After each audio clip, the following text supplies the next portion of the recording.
Welcome back to Relapse Prevention. In part 3, we'll look at the path of addiction and the path of reality. The path of addiction goes around and around in circles. You're seeking out your next hit or thinking about it, anticipating it, then using it. Then the effects of mood altering wear off and you start to feel bad about yourself, your life, your relationships, your situation. You might even seek out things to feel bad about to start that cycle again of anticipating, ritualizing, hunting, scoring, and the eventual hit. In the diagram from page 12 of the workbook, you can see the different aspects of your ego. There's the superior ego that's better than some people, or not as bad as others, if you want to phrase it like that, which gives you permission to use. And then the inferior ego that's not as good or lucky or beautiful as some people, and you're much worse off than others, which also gives you permission to use. And you can go around and around like this forever, defining yourself by other people and situations in the external world. And the using that appears, whether it's drugs, alcohol, porn, sex, money, validation, these are all just symptoms of gaps or imbalances in your inner world. The fear of not being enough, of not having enough, is part of what drives you in the path of addiction. Your true self, the right size ego, you as you really are, is balanced and powerful within. You're taking action to care for all aspects of yourself. The physical health of your body, the mental health of your thoughts and belief systems, the emotional health of your feelings and relationships, and the spiritual health of your driving purpose and meaning for life. When each of these aspects of your inner world are strong and healthy, the outer world of situations and circumstances doesn't disturb you as much, and the answers from addiction just don't work for you anymore.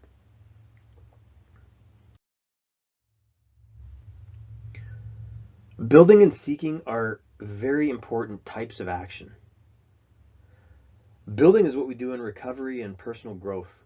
It's an upward trend of expansion and evolution. It's not a perfectly smooth road up, but the effects are cumulative. And building strength into our bodies, minds, hearts, and souls, even a little bit every day, makes us stronger tomorrow. The trend of building goes up in a new direction because it's the energy of growth, expansion, creation, transformation, and evolution. And even if you don't know what that work will eventually become, you can trust that it will indeed become something. Seeking is what we do in addiction. Around and around in a circle, doing the same thing. And seeking itself is not a bad thing. It's actually a normal human drive to find answers or knowledge or meaning, a place to belong or love. The seeking is incredibly important and is what will bring you to your own personal truth, to what really matters to you, and to your purpose for life. But in addiction, that seeking drive is hijacked into hunting, anticipating, scoring, and using. Addiction tries to find the answers, but it fails. Around and around in circles, the same thing every day. The illusion here is that you do the same thing and that life doesn't change. The reality is that nothing stays the same, and going around in circles is actually a form of decay. Just look around you at the natural world, at landscapes, seasons, animal life or plant life. The way of nature and of this physical reality of which you are a part is either growth or decay. Addicts are fantastic seekers, and this is a hidden power that you can activate to your advantage when you switch your seeking from a decay energy to a growth energy. Right now, you don't have to do anything about seeking because your inner drive and inner fire will keep it going unconsciously. You will seek your answers until you find them, automatically. You don't need to plan for giving it energy because it's already happening. Right now, you focus on building. A little bit at a time, every day, building the strength of your body, mind, heart, and soul. Physical, mental, emotional, and spiritual health. When you do that, the diagram on the right shows you what happens. Building is going up in a growing, expanding trend. Seeking is happening in the background, around and around in circles. Now, as you build, it touches naturally upon what you seek. You find the points where those two types of action intersect. You find what is actually important, what truly matters, the real answers to your purpose for life, and absolutely everything that you are seeking. Eventually, those two lines fully connect and merge. Your actions are driven by your purpose, and your purpose is driven by your actions. In full alignment, you'll take off like a rocket ship and you'll be unstoppable. The way there is building.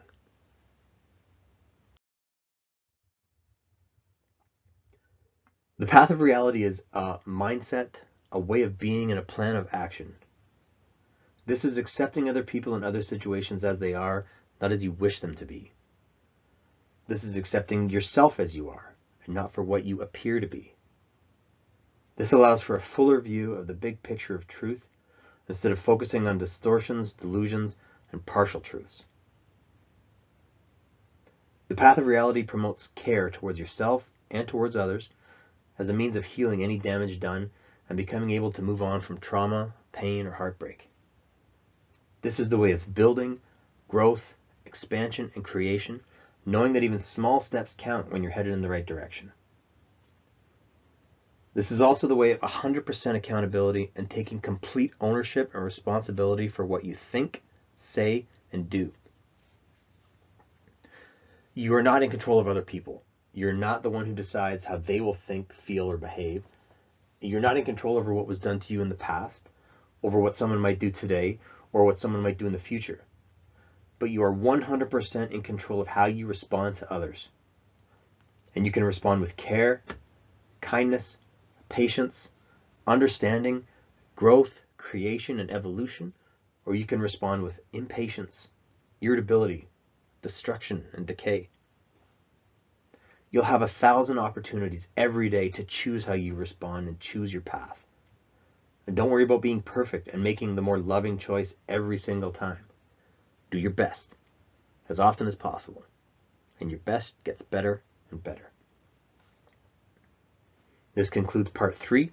Relapse prevention continues in part 4.